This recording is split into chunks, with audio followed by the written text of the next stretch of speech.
So ఈరోజు మనము శ్రీమద్ భాగవతం 7వ స్కందం 5వ అధ్యాయం 28వ శ్లోకం నుంచి చర్చించుకుంటాము. సో నవవిధ భక్తి గురించి వివరించిన తర్వాత ప్రహ్లాద మహారాజు ముఖాన్ నుంచి ఈ భక్తి గురించి విని హిరణ్యకశిపుకి ఎంతో కోపం వచ్చేసి ఫస్ట్ ఈ సండామరకుల్ని తిడతారు బాగా. సో అలా సండామరకుల్ని తిడితే అప్పుడు మరి ఆ గురుపుత్రులు వాళ్ళు ఏమన్నారు, దాని తర్వాత హిరణ్యకశిపుడు ఈ ప్రహ్లాదుని చంపడానికి రకరకాల ప్రయత్నాలు చేయడం, అందులో విఫలమైపోవడం, తర్వాత మళ్ళీ స్కూల్కి పంపించడం, ఈ విషయాల్ని ఇంకా ఈ అధ్యాయంలో చర్చించబడ్డాయి. అవి ఈరోజు నుంచి చర్చించుకుందాం. 28 శ్లోకం నుంచి మంగళాచరణ చేసుకుని స్టార్ట్ చేద్దాం. ఓం అజ్ఞానతిమిరాంతస్య జ్ఞానాంజనాశలాకయా చక్షురున్మిలితం యేన తస్మై శ్రీగురవే నమః. శ్రీచైతన్యమనోభీష్టం స్థాపితం యేన భూతలే స్వయం రూపః తదా మह्यं దదాతి స్వపదాంతికం. వందేహం శ్రీగురూన్ శ్రీయుతాపదకమలం శ్రీగురూన్ వైష్ణవాంశ శ్రీరూపం సాగ్రజాతం సహగణ రఘునాథాన్వితాం తం సజీవం సాద్వైతం సావధూతం పరిజన సహితం కృష్ణ చైతన్య దేవం శ్రీరాధా కృష్ణపాదాన్ సహగణ లలితా శ్రీ విశాఖాన్వితాంశ నమా ఓం విష్ణుపాదాయ కృష్ణపేష్టాయ భూతలే శ్రీమతే భక్తి వేదాంత స్వామి నితినామిని. నమస్తే సారస్వతే దేవే గౌరవాణి ప్రచారిణే నిర్విశేష శూన్యవాది పాశ్చాత్య దేశతారిణి. నమో మహావదన్యాయ కృష్ణ ప్రేమ ప్రదాయతే కృష్ణాయ కృష్ణ చైతన్య నామినే గౌరకృషే నమః. హే కృష్ణ కరుణా సింధు దీనబంధు జగత్పతే గోపేశ గోపికా కాంత రాధాకాంత నమస్తే. తప్త కాంచన గౌరాంగే రాధే బృందావనేశ్వరి వృషభానుసుతే దేవి ప్రణమామి హరిప్రియ. నీలాచల నివాసాయ నిత్యాయ పరమాత్మనే బలభద్ర సుభద్రాభ్యాం జగన్నాథాయ తే నమః. వాంఛాకల్పతరుభ్యశ్చ కృపాసింధుభ్య ఏవ చ పతితానాం పావనేభ్యో వైష్ణవేభ్యో నమో నమః. జయ శ్రీ కృష్ణ చైతన్య ప్రభు నిత్యానంద శ్రీ అద్వైత గదాధర శ్రీవాసాది గౌరభక్తవృంద. హరే కృష్ణ కృష్ణ కృష్ణ హరే హరే హరే రామ రామ రామ హరే హరే. హరే కృష్ణ. సో ఇప్పుడు మనము 28వ శ్లోకం నుంచి చర్చించుకుంటాము. శ్రీ గురుపుత్ర ఉవాచ నమత్ప్రణీతం నపరప్రణీతం సుతో వదత్యేష తవేంద్రశత్రో నైసర్గికీయం మతిరస్య రాజన్ నీయచ్చ మన్యం కదదాస్మమానః. శుక్రాచార్యుల యొక్క పుత్రుడు ఏ శుక్రాచార్యుడైతే హిరణ్యకశిపుడు యొక్క గురువు ఈ విధంగా చెప్తున్నారు. ఏమని? ఇంద్రుడి యొక్క శత్రు అయిన ఓ రాజా, మీ ప్రహ్లాదుడు, మీ కొడుకు ప్రహ్లాదుడు ఏదైతే నేర్చుకున్నాడో అది నేను కానీ మాలో ఎవరు కానీ నేర్పించలేదు. ఆయన సహజంగానే స్వతహాగా ఆయనలో ఈ భక్తి ఉన్నది. అందుకనే అనవసరంగా మీ కోపాన్ని మా మీద ప్రదర్శించి మమ్మల్ని ఇలా నిందించడం అనవసరం. ఇలా ఒక బ్రాహ్మణుడిని అవమానపరచడం మీకు మంచిది కాదు అనేసి స్ట్రైట్ ఫార్వర్డ్గా చెప్పేస్తాడు హిరణ్యకశిపుడికి. నెక్స్ట్ 29వ శ్లోకం. శ్రీనారద ఉవాచ గురుణైవం ప్రతిప్రోక్తో భూయ ఆహాసురసుతం నచేత్ గురు ముఖీయం తే కుతో భద్రాసతి మతి. సో నారదుని కంటిన్యూ చేస్తున్నారు. ఎప్పుడైతే హిరణ్యకశిపుడు ఈ యొక్క జవాబుని విన్నాడో తన గురుపుత్రులైన షండామార్కుల నుంచి వెంటనే ఇంకా ఆయనకు అర్థమైపోయింది, ఇప్పుడు వీళ్ళని కాదు తిట్టాల్సింది, నా దోషమంతా నా కొడుకుదే, ప్రహ్లాదుడిదే అని ప్రహ్లాదుతో ఇలా అంటున్నాడు, నువ్వు రాస్కల్, ఓ మూర్ఖుడా, మా మొత్తం వంశాన్ని ఒక కలంకం నువ్వు. మరి నువ్వు నీ గురువుల నుంచి ఈ విషయాలన్నీ నేర్చుకోకపోతే ఎక్కడి నుంచి నేర్చుకున్నావు నువ్వు అనేసి ఇప్పుడు ప్రహ్లాదుని అడుగుతున్నాడంట హిరణ్యకశిపుడు. సో మనకి తాత్పర్యంలో రాశారు ప్రభుపాల్ గారు, శ్రీల విశ్వనాథ చక్రవర్తి ఠాకూర్ మన ఆచార్యులు ఈ భక్తి గురించి వర్ణిస్తున్నారు. ఈ భక్తి అనేది భద్రసతి. ఇక్కడ హిరణ్యకశిపుడు కుతో అభద్రసతీమతి అని అంటున్నారు. అభద్రం, భద్రం అంటే ఆస్పిషియస్, మంగళదాయకమైంది. అభద్ర అసతి అంటే చాలా అమంగళమైంది, చాలా చెడ్డది. ఇలాంటిది ఎవరు నీకు నేర్పించారు అని హిరణ్యకశిపుడు అడుగుతున్నాడు. సో ఇలా ఎవరైతే భక్తికి వ్యతిరేకంగా ఉంటారో, అభక్తులు, నాస్తికులు, అసురులు, వీళ్ళకి ఏంటంటే భక్తి అనేది అది ఏదో చెడు విషయం, అమంగళదాయకమైన విషయం అని అనుకుంటారు. వాళ్ళకి తెలీదు. కానీ భక్తి అనేది ప్రతి ఒక్కరూ చేయవలసింది. అందుకనే ఈ ప్రహ్లాద్ మహారాజులో చాలా సహజంగా స్వతహాగా ఆయన చేసుకునే భక్తిని మనం సమర్థించాలి. భక్తులం, ఇంకా అది మంగళదాయకం, ఇంకా అది చాలా పర్ఫెక్ట్ అని చెప్తున్నారు ఇక్కడ. 30వ శ్లోకం. శ్రీ ప్రహ్లాద్ ఉవాచ మతిర్న కృష్ణే పరతస్వతో వా మితో విపత్యేత గృహవ్రతానాం అదాంత గోభేర్విశతాం తమిశ్రం పునః పునశ్చర్విత చర్వనానాం. సో ఇలా ప్రశ్నించినప్పుడు హిరణ్యకశిపుడు ప్రహ్లాద మహారాజు ఈ విధంగా జవాబిచ్చాడు. ఏమని? ఈ శ్లోకం యొక్క అర్థం ఏంటంటే, ఇంద్రియాలని నియంత్రించుకోలేక జనాలు ఇలా భౌతిక ప్రగతి పేరుతో ఈ భౌతిక జీవితానికి బాగా ఆసక్తులైపోతారు. అలా ఆసక్తులైపోయి నరకం వైపు ప్రయాణిస్తున్నారు. నమిలిందే మళ్ళీ నమిలి నమిలి ఈ విధంగా వెళ్తే వాళ్ళలో ఎప్పుడు కూడా కృష్ణుడి పట్ల ఏమాత్రం ఆసక్తి పుట్టుకురాదు. ఎవరైనా చెప్పినా, వాళ్ళు స్వయంగా శ్రమించిన, లేకపోతే రెండింటి ద్వారాను. సో ఇక్కడ మెయిన్ విషయం ప్రహ్లాద్ మహారాజ్ చెప్తున్నారు. చాలా ఇంపార్టెంట్ శ్లోకం ఇది.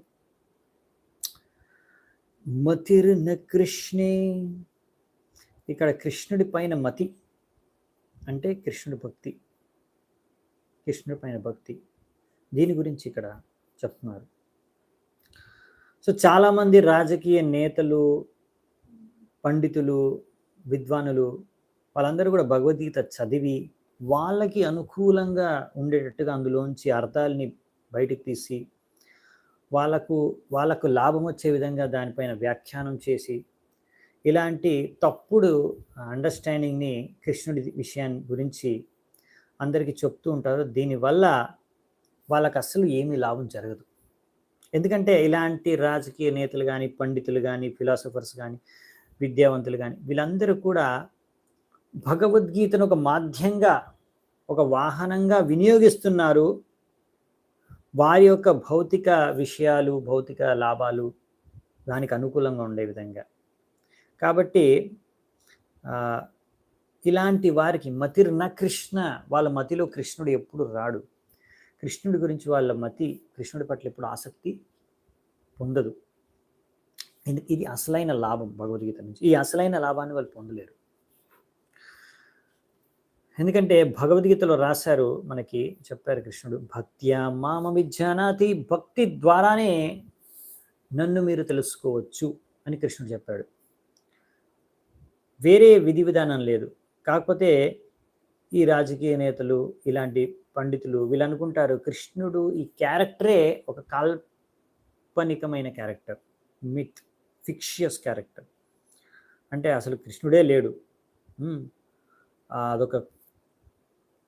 సృష్టించబడ్డ క్యారెక్టర్ అనుకుంటారు.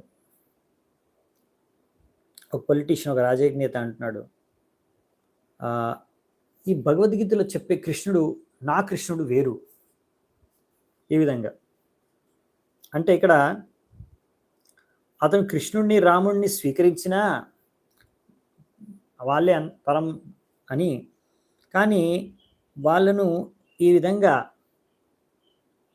వ్యక్తి రూపంలో స్వీకరించట్లేదు. వాళ్ళని ఒక నిరాకార బ్రహ్మన్ అలా ఆలోచించి వాళ్ళు స్వీకరిస్తున్నారు. కానీ అదే ఒక భగవంతుడికి రూపం లేదు, భగవంతుడి నిరాకారం అంటే మరి ఆ భగవంతుడికి ఎలా సేవ చేసుకుంటాం మనం? వాళ్ళు సేవ చేసుకోలేరు. సో ఇలాంటి వాళ్ళందరూ పునశ్చర్విత చర్వనానాం అన్నారు వాటి గురించి. ఇలాంటి రాజకీయ నేతలు, పండితులు వీరి యొక్క ముఖ్య ఉద్దేశం ఏంటంటే ఈ భౌతిక దేహం ద్వారా, భౌతిక ఇంద్రియాల ద్వారా ఈ భౌతిక జగత్తులో ఇంకా భోగించాలి. కాబట్టి ఇలా గృహవ్రత అంటారు ఇలాంటి వాళ్ళని. అంటే ఈ గృహంలోనే, ఈ భౌతిక జగత్తులోనే, ఈ భౌతిక శరీరంలోనే ఎలా హాయిగా బతకాలి, ఈ ఉద్దేశంతో వాళ్ళు ఏం చేసినా కానీ కృష్ణుని అర్థం చేసుకోలేరు. అందుకనే ఇక్కడ చెప్పారు, గృహవ్రత అనే ఒక శబ్దాన్ని ఉపయోగించారు ఇక్కడ. అవునా? గృహవ్రతానాం, ఇంకా చర్విత చర్వనానాం అంటే ఈ విధంగా రకరకాల ఇంద్రియ వస్తువులు ఇంద్రియాల ద్వారా భోగించడానికి ప్రయత్నించే ప్రయత్నం అనమాట. ఇలా ఒక శరీరం తర్వాత ఇంకో శరీరంలో రకరకాల శరీరాలు ధరించి రకరకాల విషయ వస్తువుని భోగించడానికి ప్రయత్నించడం, అయినా కానీ అసంతృప్తితోనే మిగిలి ఉండడం, ఇది వీరి యొక్క ఫలితం అన్నమాట వీళ్ళు చేసే పనులకి. సో అందుకనే మీరు ఏం చేసినా సరే, ఎన్ని రకాల ధర్మాల్ని సృష్టించినా సరే, దాని ద్వారా మీరు ఇంకా భౌతికంగానే భోగించాలి అనుకుంటే, అదే ఉద్దేశం అయితే మరి ఇక మనకి కృష్ణుడికి పైన భక్తి దక్కదనమాట. భోగైశ్వర్య ప్రసక్తానాం తయాపహృత చేతసాం వ్యవసాయాత్మిక బుద్ధి సమాధౌన విధీయతే. సో ఎవరి మనస్సులో అయితే ఎప్పుడు భోగించాలి భోగించాలి భోగించాలి, ఇంద్రియాల్ని భోగించాలి అనే మెయిన్ ఉద్దేశం ఉంటే, అప్పుడు మన మనస్సు అనేది కృష్ణుడి పైన కేంద్రీకరం అవ్వదనమాట.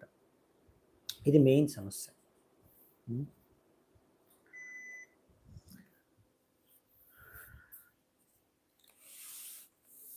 ఇక్కడ మనకి అదే విషయం చెప్తున్నారు. రిషబ్ దేవుడు కూడా చెప్పాడు. అందుకే ఇలా మహత్సేవం ద్వారం ఆహుర్ విముక్తే.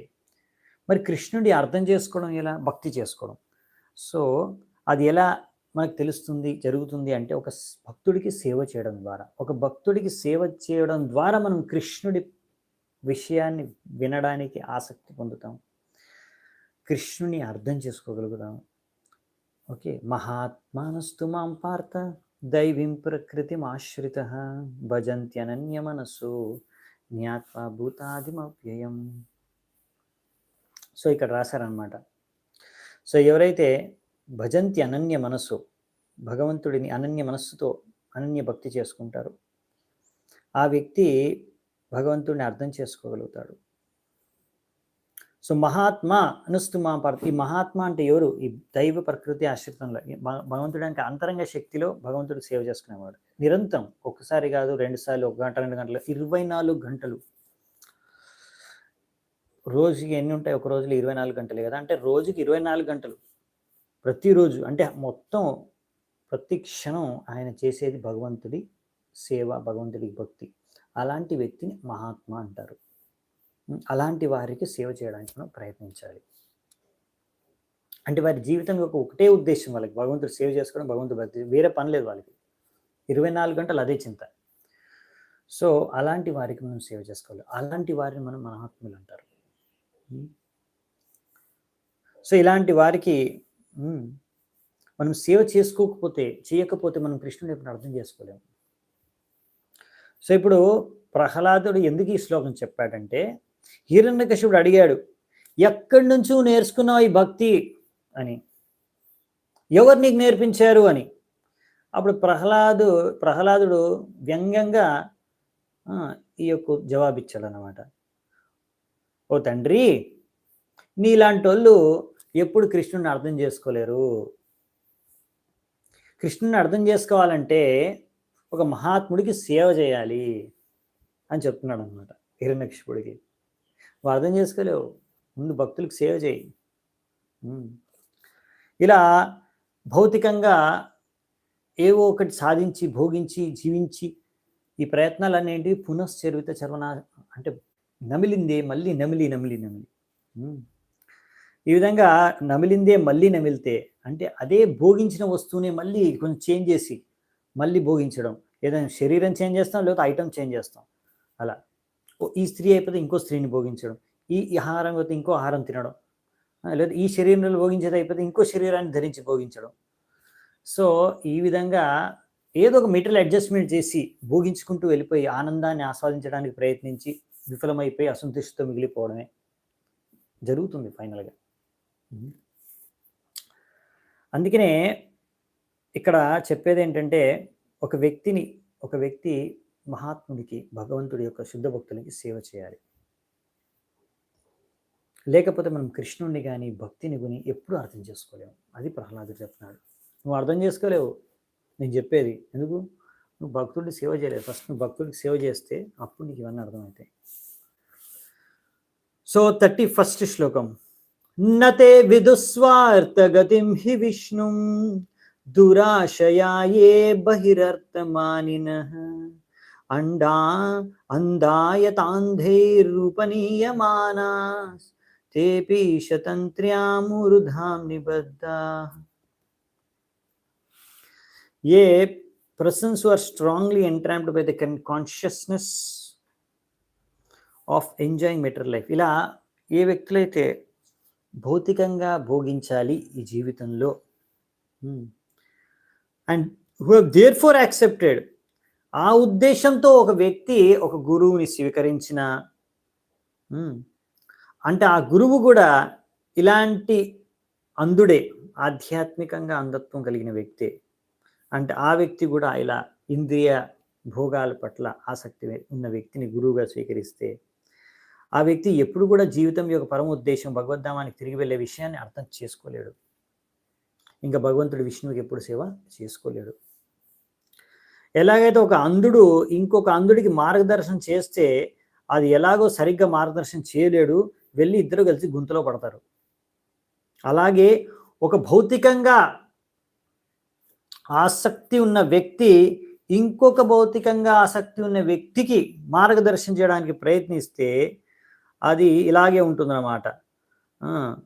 ఇలా ఎంత కష్టపడి ప్రయత్నించినా కానీ, ఎందుకంటే ఇక్కడ వీళ్ళందరూ కూడా ఇద్దరు కూడా భౌతిక బంధనాలతో బందీ అయి ఉన్నారు కాబట్టి మళ్ళీ ఈ భౌతిక జీవితంలోనే తిరిగి రావాల్సి వస్తుంది. ఇక్కడ భౌతిక దుఃఖాలను అనుభవించాల్సి వస్తుంది. అందుకనే ఇక్కడ చెప్పేది ఏంటంటే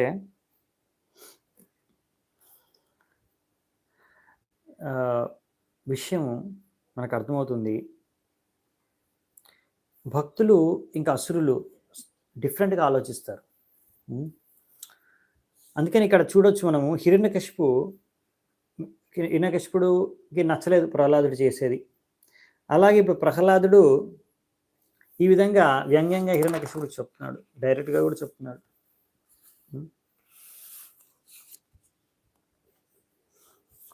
సో అందుకని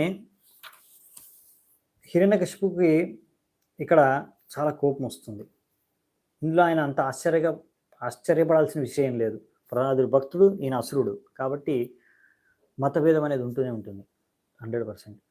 కాబట్టి ఇక్కడ హిరణ్యకశిపుడు ఇలా కోపం తెచ్చుకొని ముందుగా ఆయన గురువునే నిందించేశాడు. చూడండి, ఆ షండామరకులు కూడా షండ కూడా ఆయన గురుపుత్రుడు, బ్రాహ్మణులు. సో వాళ్ళని ఇప్పుడు కానీ ఎలాంటి బ్రాహ్మణ పరివారంలో పుట్టారు అంటే శుక్రాచార్యుడు యొక్క పుత్రుడు. శుక్ర ఆచార్య. శుక్ర అంటే వీర్యం, ఆచార్య అంటే గురువు, అంటే హెరిడిటరీ గురువు అన్నమాట. అంటే వంశం పారంపరంగా వచ్చిన గురువు. సో విషయం ఏంటంటే ఇక్కడ గురువునైతే మనం స్వీకరించాలి, కానీ ప్రహ్లాద్ మహారాజు ఇలా వంశపారంపరంగా వచ్చిన గురువుని, అంటే గురువు యొక్క కొడుకుని గురువుగా స్వీకరించడు. వాళ్ళ దగ్గర నుంచే మనము శిక్ష తీసుకోవడం, ఈ విషయం ప్రహ్లాదుడు ఇక్కడ స్వీకరించలేదు. చాలా ఇంపార్టెంట్ పాయింట్ ఇది. ఎందుకంటే అసలైన గురువు ఎవరు? ఇలా గురువు పుత్రుడు, నేను ఒక గురువుకు పుట్టాను కాబట్టి నేను కూడా గురువు అనేది తప్పు. యాక్చువల్ గురువు ఈజ్ శ్రోత్రియ అని ఇక్కడ రాశారు. అంటే ఎవరైతే పరంపరలో సరైన శిక్షణను, భగవంతుడి నుంచి వచ్చిన పరంపరలో సరైన శిక్షణను పొందిన వాడే అసలైన గురువు. కాబట్టి ప్రహ్లాద్ మహారాజు ఇలా గురువుకు పుట్టిన కొడుకుని గురువుగా స్వీకరించలేదు. ఇలాంటి such spiritual masters are not at all interested in Vishnu. అందుకనే అలాంటి గురువులు విష్ణు అంటేనే వాళ్ళకి ఆసక్తి లేదు, ఈ శుక్రాచార్య యొక్క పుత్రులకి. Indeed they are hopeful of material success. ఎందుకంటే వీళ్ళందరూ ఏంటంటే విష్ణువు వీళ్ళ టార్గెట్ కాదు, విష్ణువుని ఆరాధించడం వీళ్ళ గోల్ కాదు. వీళ్ళ లక్ష్యం ఏంటి? ఇంకా బహిరర్థమానిన, బహిరంగ బయట ఏదైతే ఆధ్యాత్మిక విషయాలు కాకుండా భౌతిక విషయాల్లో సక్సెస్ సాధించడమే జీవితంలో సక్సెస్ అనుకుంటారు. సో ఎక్స్టర్నల్ ఇంట్రెస్ట్ అనమాట. వీళ్ళకి కృష్ణుడి మీద ఇంట్రెస్ట్ లేదు, బయట భౌతిక విషయాల మీద ఇంట్రెస్ట్ ఉంటుంది. అలాంటి వాళ్ళని గురువుగా మనం స్వీకరించకూడదు. ఇక్కడ మెయిన్ పాయింట్ ఏంటంటే, మనము ఇక్కడ ప్రహ్లాదుడు ఎందుకు ఈ షండ అమరకుల్ని గురువుగా స్వీకరించలేదంటే వాళ్ళు సరైన గురువులు కాదు. అవునా? వాళ్ళు నేర్పించేవి కూడా భక్తి చేసుకోమని నేర్పించట్లేదు. వాళ్ళు నేర్పించేవన్నీ కూడా భౌతికంగా నువ్వు ఎలా భోగించాలి, భౌతికంగా నువ్వు ఎలా అభివృద్ధి చెందాలి, వీటి గురించి వాళ్ళు బోధిస్తున్నారు. ఎందుకంటే వాళ్ళు కూడా అదే కావాలనుకుంటున్నారు. అందుకే మనము చూస్తాము, ఎప్పుడైతే శుక్రాచార్యుడు తెలుస్తుందో బలి మహారాజ్ అంతా విష్ణువుకి ఇచ్చేస్తాడు అని, అప్పుడు బలి మహారాజ్ చెప్తాడు అంతా విష్ణువుకి సమర్పించదు. ఎందుకు? విష్ణువుకి అంతా సమర్పించేసుకుంటే బలి మహారాజ్ మరి ఆయనకేం దొరుకుతుంది? ఇంకా రాజే అన్ని కోల్పోతే మరి ఇంకా ఆయన గురువు కదా, ఆయన రాజు దగ్గర ఏం లేకపోతే ఈయనకేం ఇస్తాడు? ఈయనకేం దొరుకుతుంది భౌతికంగా? అందుకనే శుక్రాచార్యుడు వద్దంటాడు బలి మహారాజ్. ఎందుకంటే ముఖ్యమైన ఇంట్రెస్ట్ వీళ్ళది ఏంటంటే, వీళ్ళు అనుకుంటున్నారు మేము గురువు, కానీ యాక్చువల్లీ వీళ్ళు గురువు కాదు, సరైన గురువు కాదు. అందుకని పేరులోనే శుక్ర ఆచార్య. సో ఇలా వీర్యం ద్వారా పుట్టిన సంతానాలు ఆచార్యులుగా కాలేరు. ఆచార్య గురువు అవ్వాలంటే పరంపరలో, సరైన పరంపరలో, ప్రామాణికమైన పరంపరలో సరిగ్గా ఈ జ్ఞానాన్ని పొంది విని అర్థం చేసుకున్నారు వాళ్ళు. సో మామూలుగా ఈ ఆధ్యాత్మిక లోకం గురించి ఎవరికి తెలియదు, అవునా? ఈ యొక్క భౌతికవాదులు ఈ భౌతిక ప్రపంచం ఇది ఎన్ని మైళ్ళు అంటే 4 బిలియన్ మైల్, 4 బిలియన్ మైళ్ళ విస్తీర్ణంలో ఉన్న ఈ యొక్క భౌతిక ప్రపంచం, మన ఈ యొక్క బ్రహ్మాండం గురించి సరిగ్గా తెలియదు. మ్యాక్సిమం ఇంకా ఆ విషయాల గురించి తెలుసుకోవడానికి ప్రయత్నిస్తూ ఉంటారు. దీని బయట ఇంకా ఆధ్యాత్మిక ప్రపంచం ఉంది, ఆధ్యాత్మిక జగత్తు ఉంది అనే విషయం వాళ్ళకి తెలియదు. సో ఒక వ్యక్తి భక్తుడిగా మారినప్పుడే ఈ ఆధ్యాత్మిక విషయాల్ని, ఆధ్యాత్మిక లోకం గురించి, భగవద్ధామం గురించి తెలుసుకుంటాడు, అర్థం చేసుకుంటాడు. సో ఏ గురువులు, ఏ శిక్షకులకైతే ఈ భౌతికంగా జీవించి భౌతిక జగత్తు గురించి ఆసక్తితో ఉన్న వాళ్ళు అందులతో సమానం అని ఇక్కడ చెప్తున్నారు. సో టీచర్ అంటే, గురువు అంటే ఆ వ్యక్తికి భక్తి గురించి, భగవంతుడి గురించి తెలిసి ఉండాలి, ఆ భగవద్ధామంకి వెళ్ళాలనే విషయం తెలిసి ఉండాలి. అదే అతను ప్రయత్నించాలి, అదే అతను నేర్పించాలి ఇంకొకరికి. లేకపోతే ఇలా ఒక అంధుడు ఇంకొక అంధుడిని ఏమాత్రం మార్గదర్శనం చేయగలడు? ఎందుకంటే వాళ్ళకి సరైన జ్ఞానాన్ని ఇవ్వలేడు. కానీ ఇలాంటి వాళ్ళు గురువుగా చలామణి అవుతున్నారు. అందుకే ప్రహ్లాద్ మహారాజు ఇలాంటి గురువుల్ని స్వీకరించదలుచుకోలేదు. ఎందుకంటే ఈ గురువులకి ఆసక్తి, ఇంకా భౌతిక ఆసక్తి ఉంది. వాళ్ళే భౌతిక ఆసక్తితో బందీ అయి ఉన్నారు. వాళ్ళు ఇంకా వేరే వాళ్ళకి, శిష్యులకి ఏం ముక్తి ప్రసాదిస్తారు? అవునా? అందుకే భాగవతం అన్నారు, మీరు శిష్యుడికి, ఒక వ్యక్తికి ముక్తి వైపు మార్గదర్శనం చేయలేకపోతే మీరు గురువు అవ్వలేరు అని. నైషాం మతిస్తావదురుక్రమాంగ్రిం స్పృశత్యనర్తాపగమో యదర్థః మహీయసాం పాదరజోభిషేకం నిష్కించనానాం న వృణీత యావత్. ఇవి చాలా ఇంపార్టెంట్ శ్లోకాస్. హిరణ్యకశిపుడికి ప్రహ్లాదుడు చెప్తున్నాడే, ఈ వాక్యాలు చాలా ఇంపార్టెంట్. ఇందులోంచి ఎన్నో మనం శిక్షణలు నేర్చుకోవచ్చు. సో ఈ శ్లోకంలో ఏం చెప్తున్నారంటే, ఎప్పటికైతే ఒక వ్యక్తి వైష్ణవుల యొక్క పాద ధూళిని వాళ్ళ శరీరాలకి రాసుకోరో, ఏ వైష్ణవులైతే భౌతిక అన్ని ఆసక్తులు కల్మషాల నుంచి ఫ్రీ, అలాంటి వారి యొక్క పాదధూళిని, అంటే శుద్ధ భక్తుల యొక్క పాదధూళిని మనం మన ఒంటిపైన రాసుకోవాలి. ఎవరైతే భౌతికంగా ఆసక్తి ఉన్నారో అలాంటి వారు ఎప్పుడు కృష్ణుడి పైన ఆసక్తిని పెంపొందించుకోలేరు. సో ఈ విధంగా మనం కృష్ణ భావనామృతంలోకి వచ్చి ఇలా మనము అంటే శుద్ధ భక్తుల యొక్క ఆశ్రయాన్ని గ్రహిస్తే అప్పుడే మనము భగవంతుడి యొక్క పాదపద్మాలని చేరుకోగలము, ఆయన్ని ఆశ్రయించగలము. ఈ విధంగానే మనము భౌతిక కల్మషాల నుంచి ముక్తి పొందవచ్చు. సో మనకి శుద్ధ భక్తుల యొక్క అనుగ్రహం అవసరం. సో కృష్ణ భక్తిలోకి వచ్చినప్పుడు, కృష్ణ భావనామృతంలోకి వచ్చినప్పుడు అనర్థ అపగమ, అన్ని అనర్థాలు వెళ్ళిపోతాయి. సో ఈ భౌతిక దేహం ఉన్నంత కాలము మనం అన్ని రకాల కష్టాలు దుఃఖాలను అనుభవించాల్సిందే. సో మన వైదిక సభ్యత సంస్కృతి యొక్క ముఖ్య ఉద్దేశం అన్ని కష్ట దుఃఖాల నుంచి మనకు ముక్తి ప్రసాదించాలని. సో అందుకనే ఈ ముందు శ్లోకంలో చెప్పారు ఇక్కడ, ఈశా తంత్ర్యాం ఉరుధామ్ని బద్ద. ఇక్కడ అందరూ ఈ యొక్క భౌతిక బంధనాల్లో ఇరుక్కొని ఉన్నారు.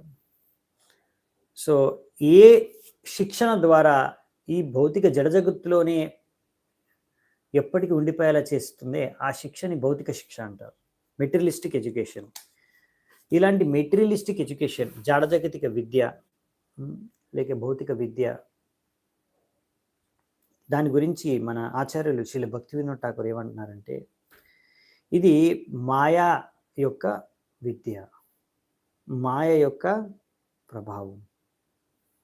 ఎందుకంటే ఈ యొక్క విద్య ద్వారా ఒక వ్యక్తి ఇంకా భౌతికంగా ఆసక్తి పెంపొందించుకుంటున్నాడు, ముక్తి నుంచి ఇంకా దూరంగా ఉంటున్నాడు.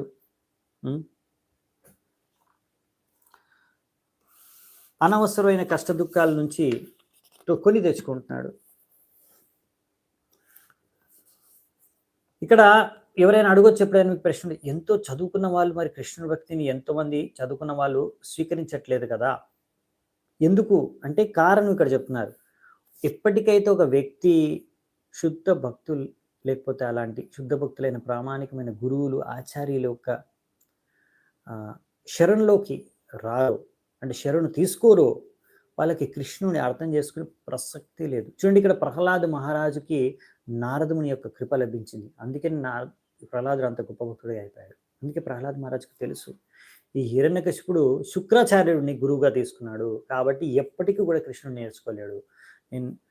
అందుకనే ఇక్కడ చెప్తున్నాడు, సరైన ప్రామాణికమైన శుద్ధ భక్తుల్ని గురువులుగా ఎంచుకోవాలి, వాళ్ళ యొక్క శరణు తీసుకోవాలి. వాళ్ళ శరణు తీసుకోలేకపోతే, శుద్ధ భక్తుల యొక్క శరణు తీసుకోలేకపోతే మనం కృష్ణుని అర్థం చేసుకోలేము.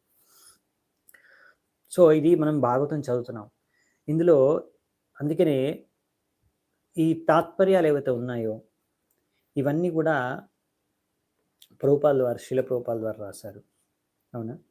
సో మనము ఈ తాత్పర్యాలు చదువుతున్నప్పుడు, భక్తి వేదాంత పర్పట్స్ చదువుతున్నప్పుడు మనం భాగవతం నుంచి మనం ఏం చేస్తున్నాము, మనం శీల ప్రభుపాదులు వారి యొక్క శరణు తీసుకుంటున్నాము.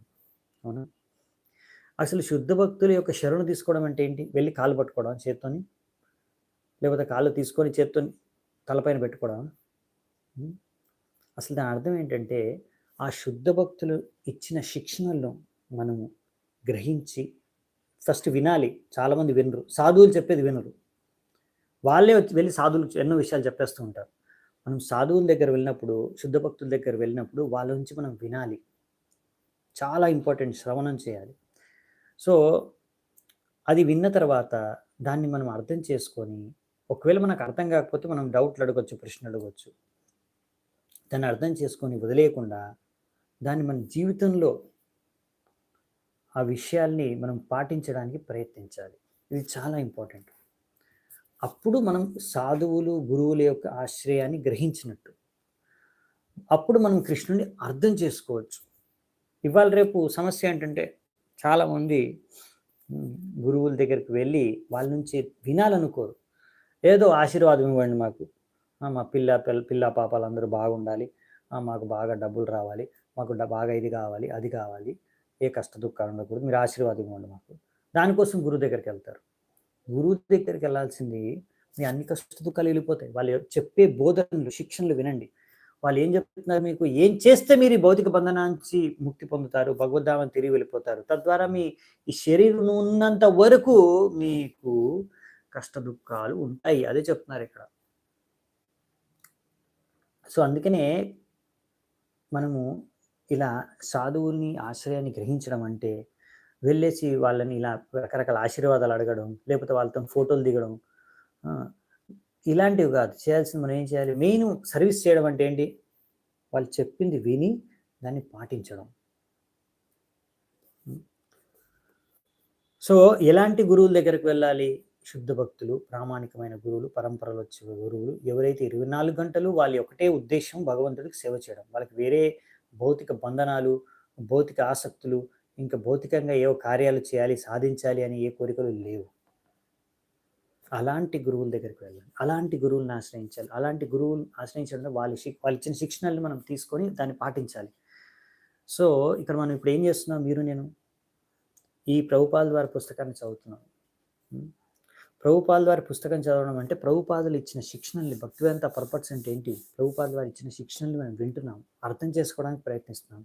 ఏ రోజైతే మనం దీన్ని పాటించడానికి కూడా సంపూర్ణంగా ప్రయత్నిస్తాము, అప్పుడు మనం అసలు ప్రభుపాదుల వారిని ఆశ్రయిస్తున్నట్టు, గురువు ఆశ్రయ తీసుకుంటున్నట్టు, ప్రభుపాద ఆశ్రయ తీసుకుంటున్నట్టు. ఇది చాలా ఇంపార్టెంట్, అర్థం చేసుకోవడం. ప్రభుపాద ఆశ్రయం అంటే ఏంటో అర్థం కాదు చాలామందికి. ప్రభుపాద ఆశ్రయం అంటే ఏంటి, ప్రభుపాదుల వారు ఇచ్చిన పుస్తకాల్ని చదివి అర్థం చేసుకొని జీవితంలో పాటించడం, ఇది ప్రభుపాద ఆశ్రయం.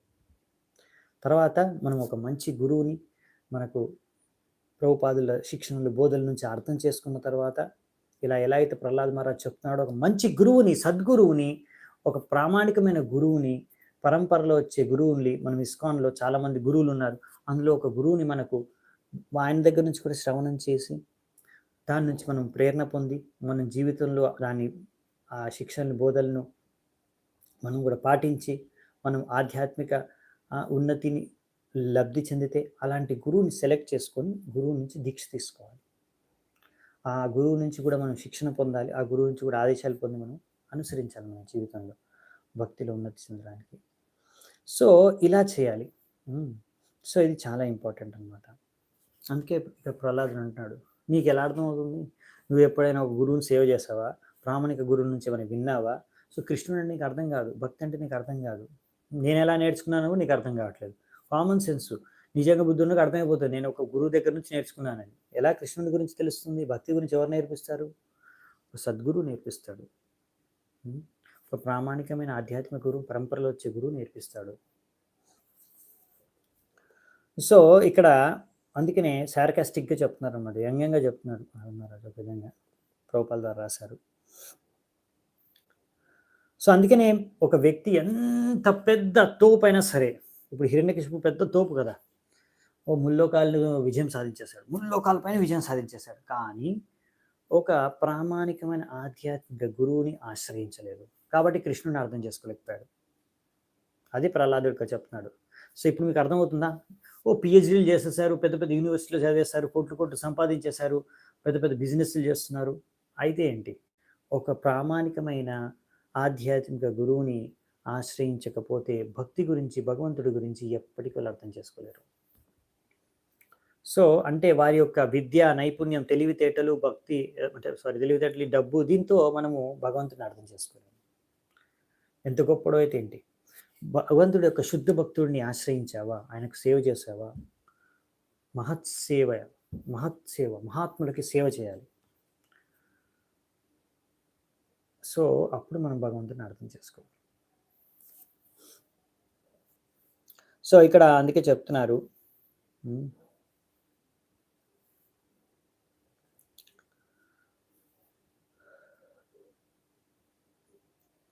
Therefore, Mundaka says, Nayamatma pravachanena labhyo na medayana bahuna shrutena.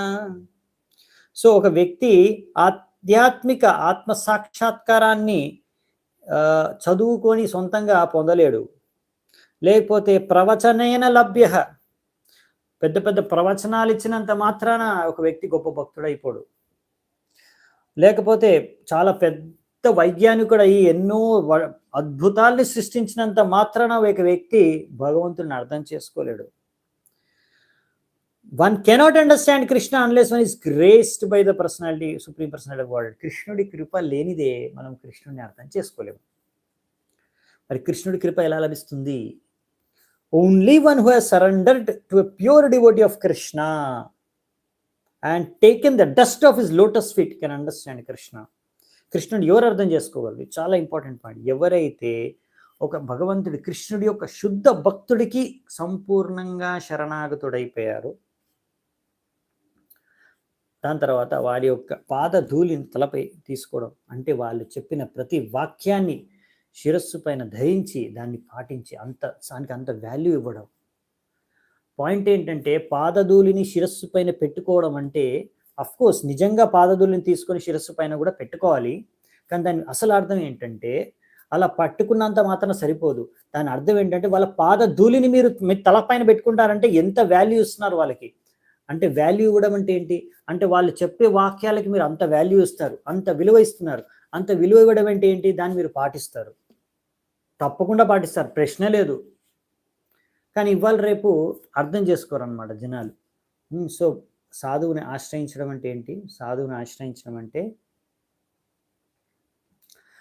గురువుని ఆశ్రయించడం అంటే ఆ గురువు చెప్పిన వాక్యాల్ని మనం శిరస్సు పైన ధరించడం. అది గురువు యొక్క పాదధూళిని శిరస్సు పైన ధరించడం అసలైన అర్థం. సో అప్పుడు మనం కృష్ణుని అర్థం చేసుకోగలం. సో ఫస్ట్ మనకి తెలుసుకోవాలి మాయ నుంచి ఎలా బయటపడాలని. మార్గం ఏంటి? కృష్ణ భక్తి మాత్రమే మార్గం.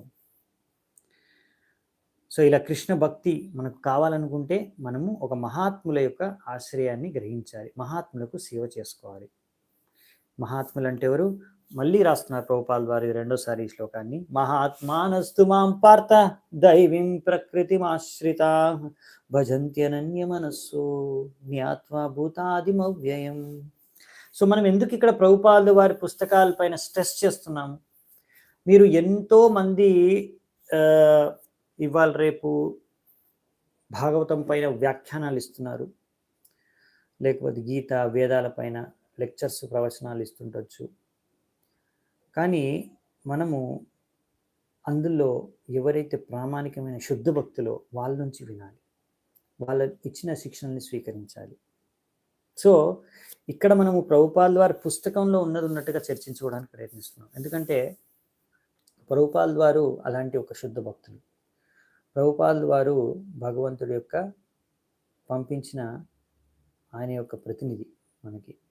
సో అందుకని ప్రభుపాదులు నుంచి మనము ఆయన శిక్షణ నుంచి మనం నేర్చుకొని ఆయనకు సేవ చేసుకోవాలి. ఆయనకు సేవ చేసుకోవడం అంటే ఆయన శిక్షణని పాటించడం, ఆయన స్థాపించిన ఇస్కాన్ సంస్థకు సేవ చేసుకోవడం. సో అందుకని మీరందరూ ఎవరైతే భాగవతం వింటున్నారో చదువుతున్నారో నిజంగా వింటే, నిజంగా చదివితే, మీరు సరిగ్గా భక్తి విషయాన్ని అర్థం చేసుకుంటే అప్పుడు నిజ జీవితంలో కూడా భక్తి చేసుకుంటారు. ఇంకా ఇస్కాన్ మందిరానికి వెళ్ళి అక్కడ భగవంతుడికి సేవ చేసుకుంటారు. సో అది ఒక ప్రభుపాల్ వారికి సేవ చేసుకోవడం, అది గురువుకి సేవ చేసుకోవడం. అవునా? సో అందుకనే మనం చూడాలి మన లైఫ్లో, అప్పుడు మనము భక్తిలో ముందుకు వెళ్తాం. ఏదో ఒక సేవ చేసుకోండి. మందిరానికి వెళ్ళి, ఇస్కాన్ టెంపుల్కి వెళ్ళి, మీ దగ్గరలో ఉన్న ఇస్కాన్ మందిరానికి వెళ్ళి ఏదో ఒక సేవ చేయండి. అది ప్రభుపాల్ వారి సేవ, అది మహాత్ముల యొక్క సేవ. ఇంకా అర్థం కాకపోతే ఎవరు మహాత్ములు ఎలా గుర్తించడం? చాలా సింపుల్. ప్రభుపాల్ వారి పుస్తకాలు చదువుతున్నారు, ఆయన చెప్పిన విషయాన్ని జీవితంలో పాటించి వెళ్ళి ఇస్కాన్ టెంపుల్లో సర్వీస్ చేయండి. చాలా సింపుల్. మీరు మహాత్ములకు సేవ చేసినట్టే భక్తిలో ముందుకు వెళ్ళిపోతారు, భగవంతుడి కృష్ణుడు అర్థమైపోతాడు. ఎందుకంటే ప్రభుపాల్ గారు అలాంటి మహాత్ములు వీళ్ళందరూ ఆల్రెడీ దైవం ప్రకృతిం ఆశ్రిత, వీళ్ళందరూ కూడా దైవ ప్రకృతి యొక్క ఆశ్రయంలో ఉన్నారు.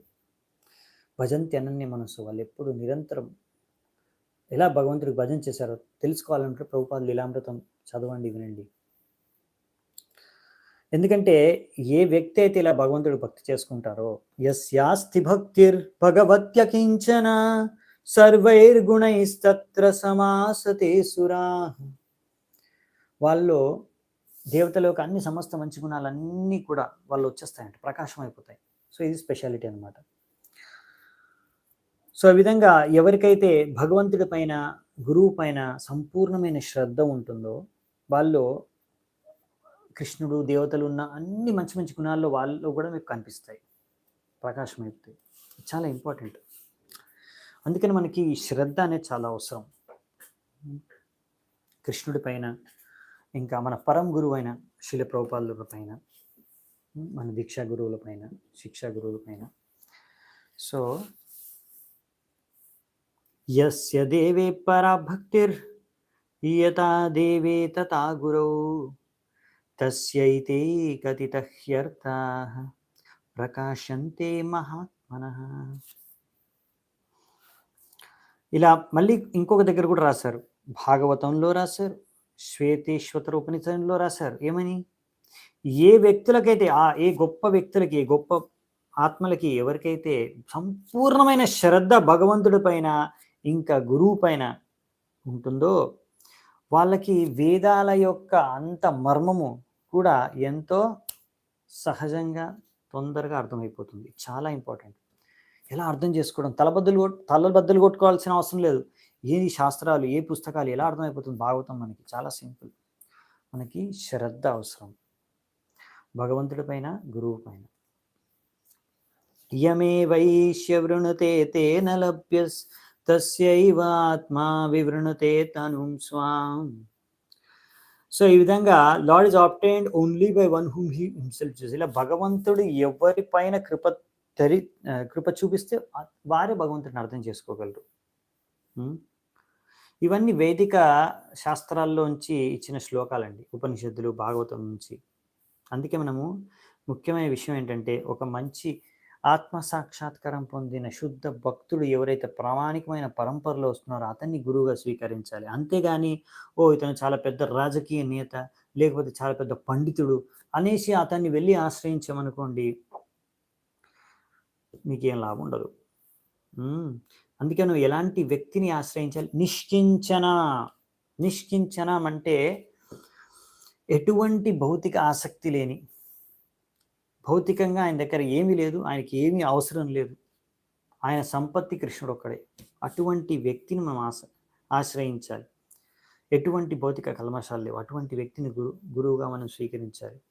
అలాంటి వ్యక్తిని మనం గురువుగా స్వీకరిస్తే మనం భగవద్ధామానికి తప్పకుండా తిరిగి వెళ్తాం. ఈ విషయం తప్పకుండా జరుగుతుంది. అందుకని మనం ఈ విషయం పైన సంపూర్ణమైన నమ్మకం ఉండాలి.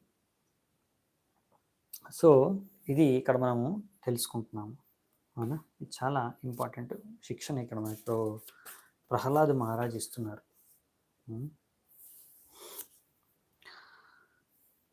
నెక్స్ట్ వచ్చేసి ఇత్యుక్త్వో పరతం పుత్రం హిరణ్యాకశిపూరుష అంధికృతాత్మా స్వోత్సంఘాన్ నిరస్యత మహితలే.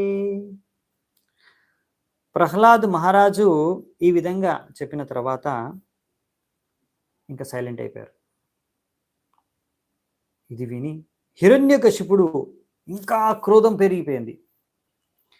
ఇప్పటివరకు ఒళ్ళో కూర్చోబెట్టుకున్నాడు, ఒళ్ళోంచి తీసి కింద పారేస్తాడు ప్రహ్లాదుడిని కోపంతో. తర్వాత ఏం చేస్తాడు? ఆహామర్షరుషావిష్ట కషాయీ భూతలోచన వద్యతామాశ్వయం వధ్యో నిశ్చార్యత నైర్తాః. ఎంతో కోపంతో క్రూరంగా కళ్ళెర్ర చేసుకొని ఇప్పుడు హిరణ్యకశిపుడు తన సేవకులకు చెప్తున్నాడు, ఓ అసురుల్లారా, ఈ యొక్క అర్భకుడిని వెంటనే ఇక్కడి నుంచి తీసుకెళ్ళిపోండి, ఇతనికి మృత్యు దండన అవసరం, ఎలా వీలైతే అలా చంపి పారేసేయండి అనేసి ఆయన సేవకులకి అసురులకి ఆదేశం ఇచ్చేశాడు హిరణ్యకశిపుడు. ఎవరిని? ప్రహ్లాదుడిని చంపేమని, పిల్లవాడిని చంపేమని. అయం మే భ్రత్రః సోయం హిత్వా స్వాన్ సుహృదోదమః పితృవ్యాహంతు పాదౌత్యో విష్ణోర్దాసవదర్చతి. ఈ పిల్లవాడు నా తమ్ముడిని చంపిన ఆ యొక్క నా శత్రువు అసలైన హంతకుడు ఈ పిల్లోడే. ఎందుకంటే ఈ వ్యక్తి ఆయన కులధర్మాన్ని వదిలేసి ఆ శత్రువు అయిన విష్ణువుని ఆరాధించుకుంటున్నాడు, ఒక దాసుడిలాగా విష్ణువుకి దాసుడైపోయాడు. అందుకే ఇతనే అసలైన కారణం, నా యొక్క తమ్ముడిని చంపినందుకు ఇతన్ని ఇప్పుడే చంపేశాడు. సో ఇది హిరణ్యకశిపుడి లాజిక్ అనమాట. నా శత్రువుని ఆరాధిస్తున్నాడు కాబట్టి ఇతను కూడా శత్రువే.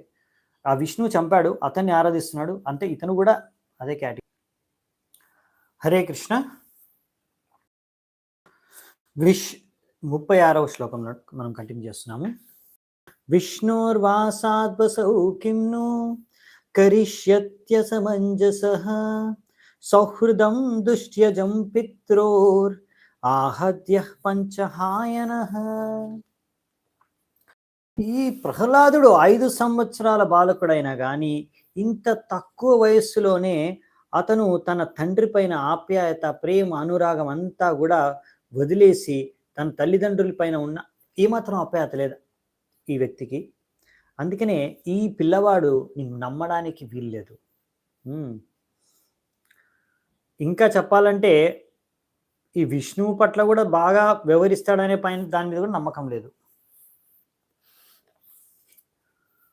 పరోప్యపత్యం హితకృత్యతౌషధం స్వదేహజోప్యామయవత్సుతోహితః చింద్యా తదంగం యదుత్తాత్మనోహితం శేషం సుఖం జీవతి యద్వివర్జనాత్. ఒక ఔషధ గుణాలు ఉన్న ఒక హర్బ్, ఒక అడవిలో పుట్టిన మాత్రాన does not belong to the same category as man. మనిషితో సమానం కాదు. If beneficial it is kept very carefully. ఒకవేళ అడవిలో పుట్టిన ఔషధ గుణాలతో ఉన్న చెట్టు అది మనిషితో సమానం కాకపోయినా కానీ అది అవసరం ఎంతో లాభదాయకమైతే దాన్ని చాలా జాగ్రత్తగా భద్రపరిచి పెట్టుకుంటాం. అలాగే ఒకవేళ మన పరివారంలా కాకుండా వేరే మన పరివారం బయట వ్యక్తి అయినా సరే ఒకవేళ మనకు ఆయన అనుకూలంగా ఉంటే అతనికి కూడా మనం మన కొడుక్కిచ్చినట్టుగా రక్షణ కల్పిస్తాం.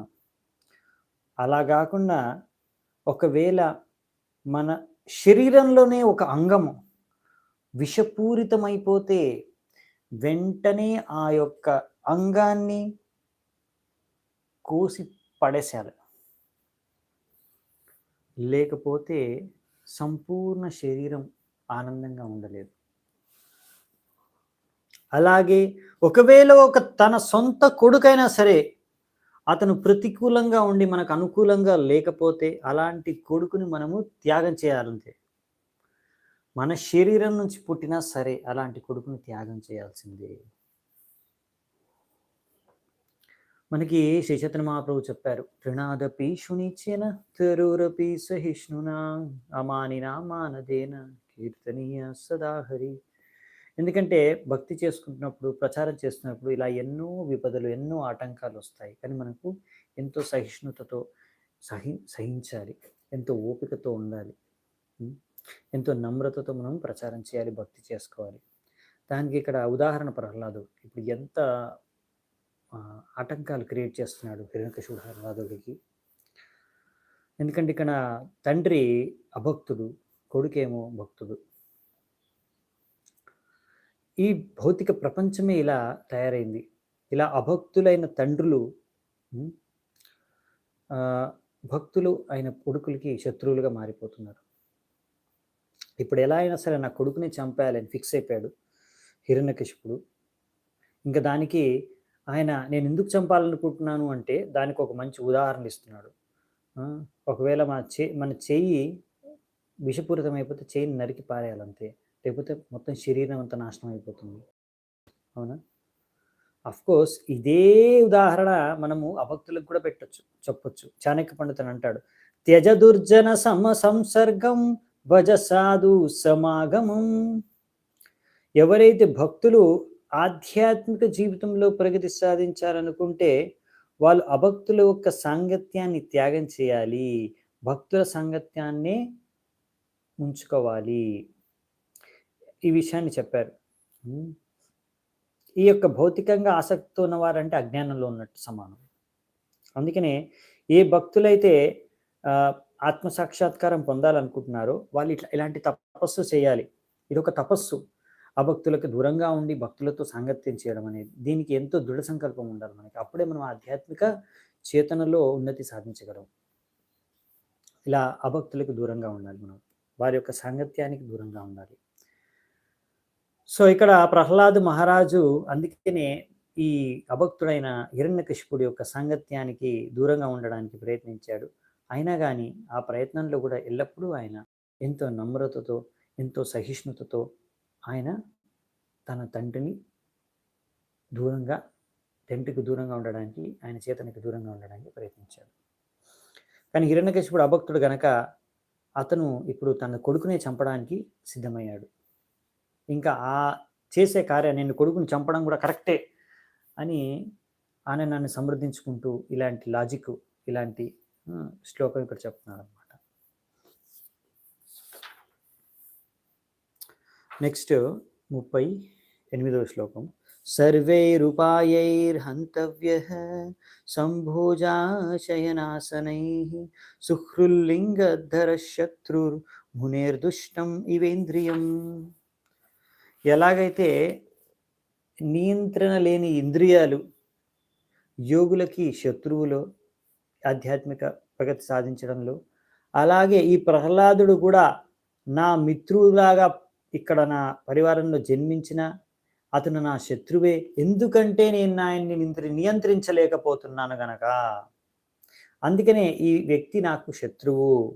అతను తింటున్నా, కూర్చున్నా, పడుకున్నా, ఎలాగైనా సరే, ఎలాంటి పరిస్థితుల్లో అయినా సరే అతన్ని చంపేయాల్సిందే.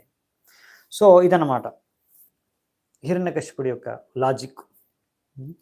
ఈ విషయం తెలిసి హిరణ్యకశిపుడికి యోగులకి తన ఇంద్రియాలను నియంత్రించాలి, అనియంత్రమైన ఇంద్రియాలే శత్రువు. అలాగే ఇతను అనుకుంటున్నాడు, ఈ ప్రహ్లాదుడిని కూడా నేను నియంత్రించాలి, కానీ నియంత్రించలేకపోతున్నాను, అందుకనే ఇతన్ని చంపేయాలి, ఎందుకంటే ఇతను నా శత్రువుడు. అదనమాట హిరణ్యకశిపు మెంటాలిటీ ఇదనమాట. సో ఇప్పుడు హిరణ్యకశిపు ఎలాగైనా అన్ని చంపేయండి. ఒకవేళ తింటూ ఉన్నప్పుడైనా చంపేయండి. తింటున్నప్పుడు ఎలా చంపేస్తారు? విషం కలిపేయండి, అన్నంలో విషయం కలిపేయండి, చంపేసేయండి, ఏం ప్రాబ్లం లేదు. లేకపోతే అది అతన్ని ఆయిల్ ఉంటుంది కదా, వేడి నూనె కరుగుతూ ఉంటుంది, మరుగుతూ ఉంటుంది కదా నూనెని, వేడి నూనెలో కూడా వేసి కాల్చేసేయండి, ఏం ప్రాబ్లం లేదు. లేకపోతే ఏనుగు కాలు కింద వేసి పడేయండి, చంపేసేయండి ఎలాగో అలాగా. సో ఈ విధంగా ఎలాగైనా సరే 5 ఏళ్ల బాలకుడిని చంపడానికి సిద్ధమైపోయాడు అన్నమాట హిరణ్యకశిపుడు. అలా ఆదేశం ఇచ్చేశాడు. ఇది అభక్తుల యొక్క మెంటాలిటీ, ఇంకా వారు వ్యవహరించే పద్ధతి భక్తుల పట్ల. నెక్స్ట్ 39-40 శ్లోకాలు. నైరత్తస్తే సమాదిష్టా భర్త్రా వై శూలపానయః తిగ్మదంష్ట్రాకరాలాస్య తామ్రస్మర్షు శిరోరుహాః నదంతో భైరవం నాదం చింది భిందీతి వివాదినః ఆశినం చాహనాన్ శూలైః ప్రహ్లాదం సర్వమర్మషు. తో రాక్షసులు ఏం చేశారు? ఆ హిరణ్యకశిపుల యొక్క సేవకులు ఈ విధంగా రకరకాల విధాలుగా శరీరం అంటే ప్రహ్లాదుడి యొక్క శరీరం పైన అత్యాచారాలు మొదలుపెట్టారనమాట. వాళ్ళ యొక్క త్రిశూలాలతో పొడవడం స్టార్ట్ చేశారు. ఇలా భయంకరమైన ముఖాలు, భయంకరమైన పళ్ళు, వారి యొక్క అవతారం, దాంతో వాళ్ళు చూడ్డానికి భయంకరంగా ఉన్నారు. వీళ్ళందరూ కూడా పెద్ద పెద్ద శబ్దాలు చేస్తూ వీడిని చంపేద్దాం, వీడిని కోసేద్దాం, వీడిని తినేద్దాం అన్నట్టుగా వాళ్ళు రకరకాల త్రిశూలాలు తీసుకొని ప్రహ్లాదుడి మీద అత్యాచారం చేస్తున్నారు. ప్రహ్లాదుడు మాత్రం కూర్చొని భగవంతుడి పైన ధ్యానం చేస్తున్నాడంట. భగవంతుడి పైన ధ్యానం చేసుకుంటూ కూర్చున్నాడు ప్రహ్లాదుడు. పరే బ్రహ్మణ్య నిర్దేశ్యే భగవత్యఖిలాత్మని యుక్తాత్మన్య ఫలస్ ఆసన్ అపుణ్యస్య సత్క్రియా. ఈ విధంగా ప్రహ్లాదుడు ఇక్కడ even though a person who has no assets in pious activities performs some good deed, it will have no result. Thus the weapons of demons had no tangible effect on Prahlad Maharaj. ఇక్కడ ప్రహ్లాద్ మహారాజు పైన ఎన్ని రకాల అస్త్రాలు ప్రయోగించినా ఏమాత్రం పనిచేయట్లేదంట. ఎందుకంటే ఆయన సంపూర్ణంగా భగవంతుడి ధ్యానంలో నిమగ్నం ఉన్నాడు. కాబట్టి ఆయన భౌతిక విషయాలకి, వస్తువులకి సంపూర్ణంగా అతీతమైన పరిస్థితిలో ఉన్నాడు. ఇంకా భగవంతుడి సాక్షాత్కారం పొంది ఉన్నాడు. కాబట్టి ఇలా ఎంత ప్రయత్నించినా కానీ వీళ్ళు ప్రహ్లాదుని చేయలేకపోయారన్నమాట. ఇలా ప్రహ్లాదుడు ఎప్పుడు భగవంతుడి ధ్యానంలో ఉన్నాడు. గోవింద పరిరంభిత. ఈ విధంగా ఎప్పుడైతే ఒక చిన్న పిల్లవాడు తన తల్లి తండ్రి యొక్క ఒడిలో ఉన్నప్పుడు సంపూర్ణంగా సురక్షితంగా ఉంటాడో, అలాగే ప్రహ్లాదుడు కూడా ధ్యానంలో కూర్చొని భగవంతుడి ఒళ్ళో కూర్చొని సంపూర్ణంగా సురక్షితమైన పరిస్థితిలో ఉన్నాడనమాట. అంటే ఇప్పుడు గోవిందుడు ఒళ్ళో కూర్చొని ఉన్నాడు ప్రహ్లాదుడు అంటే, మరి రాక్షసులు ప్రహారం చేసిన వాళ్ళు గోవిందుడి పైన ప్రహారం చేశారు, అది సంభవమే కాదు. భగవంతుణ్ణి చంపడానికి ఎన్ని ప్రయత్నాలు చేసి, ఎన్ని అస్త్రాలు వదిలిన అవి అస్త్రాలు ఎప్పుడు భగవంతుడిని కూడా స్పర్శించలేవు. ఎందుకంటే భగవంతుడు సంపూర్ణంగా అతీతుడు ఈ భౌతిక విషయాలు, వస్తువులకి. అవునా? అందుకే ఇక్కడ పరబ్రహ్మని అని చెప్పారు. భగవంతుడి యొక్క దేహము చిన్మయ దేహము, అవునా, ఆధ్యాత్మిక దేహము. అది భౌతిక ద్వారా ఏమాత్రం ప్రభావితం కాదు. సో అనిర్దేశ్య. సో మనం ఎప్పుడు కూడా భగవంతుడిని ఇలా అర్థం చేసుకోలేం భౌతికంగా. ఆయన అఖిలాత్మ, అవునా. సో ఈ విధంగా భగవంతుడి యొక్క అసలైన స్థానాన్ని అభక్తులు, అసురులు ఎప్పుడూ అర్థం చేసుకోలేరు. వాళ్ళు అనుకుంటారు, అభక్తులు, అసురులు, మేము భగవంతుడిని కూడా చంపేయగలం అనుకుంటారు. కానీ యాక్చువల్గా వాళ్ళు భగవంతుడిని ఎప్పుడు చంపలేరు. సో వాళ్ళు చేసిన ఆ ప్రయత్నం అంతా కూడా విఫలమైంది. ప్రయాసే పహతే తస్మిన్ దైతేంద్ర పరిసంకితః చకారా తద్బదోపాయాన్ నిర్బంధేన యుధిష్ఠిర. ఓ యుధిష్ఠిర, ఇలా అన్ని రకాల ప్రయత్నాలు చేశారు అసురులు ప్రహ్లాదుడిని చంపడానికి, కానీ అన్నీ విఫలమైపోయాయి. సో హిరణ్యకశిపుడు ఆలోచిస్తున్నాడు, ఎలా చంపాలి వీడిని, ఎలా చంపాలి, రకరకాల ప్లాన్ చేస్తున్నాడు, రకరకాల యోజనాలు తయారు చేస్తున్నాడు, కానీ వాళ్ళు చంపలేకపోతున్నారు ప్రహ్లాదుని. ఓకే, సో ఈ విధంగా లాస్ట్ ఇంకా ఈ 43-44 శ్లోకాలు ఈరోజు చూసి మనం ఈరోజు ముగిసి ఆపేద్దామంటే క్లాసు. మిగతాయి మళ్ళీ మనము తర్వాత నెక్స్ట్ క్లాస్లో చూసుకుందాము. దిగ్గజైర్దండశూకేంద్రైర్ అభిచారావపాతనైః మాయాభిః సన్నిరోధైశ్చ గరద్దానైరభోజనైః హిమవాయు అగ్నిశలిలైః పర్వతాక్రమణైరపి న శశాకాయ దాహంతుం అపాపం అసురః సుతం చింతాం దీర్ఘతమాం ప్రాప్తస్ తత్కర్తుం నాభ్యపద్యత. హిరణ్యకశిపు విధంగా తన కొడుకుని చంపలేకపోయాడు. పెద్ద పెద్ద ఏనుగుల కాళ్ళ కింద వేసి కూడా చంపలేకపోయాడు. ఎంతో విషపూరితమైన భయంకరమైన సర్పాలు వదిలిన హిరణ్యకశిపుడు ప్రహ్లాదుడి పైన అవి ఏమి చేయలేకపోయాయి. ఎన్నో మంత్రాలు తంత్రాలు చేసిన దాని ప్రభావం ఏమీ లేదు ప్రహ్లాదుడి పైన. పెద్ద పెద్ద పర్వతాల నుంచి విసిరేసిన ఆయనకి ఏమీ అవ్వలేదు. ఆయన పైన ఎన్ని మాయలు చేసినా అవి పనిచేయట్లేవు. ఆయనకు విషం ఇచ్చినా కానీ ఆ విషయం పనిచేయట్లేదు విషం. సో ఆయనకి తిండి పెట్టకుండా ఆకలితో మాడి చేసిన దాని ప్రభావం లేదు. ఎంత తీవ్రమైన చలికి కానీ గాలికి కానీ అగ్నికి కానీ నీరుకు కానీ గురి చేసిన ప్రహ్లాదుడికి ఏం అవ్వట్లేదు.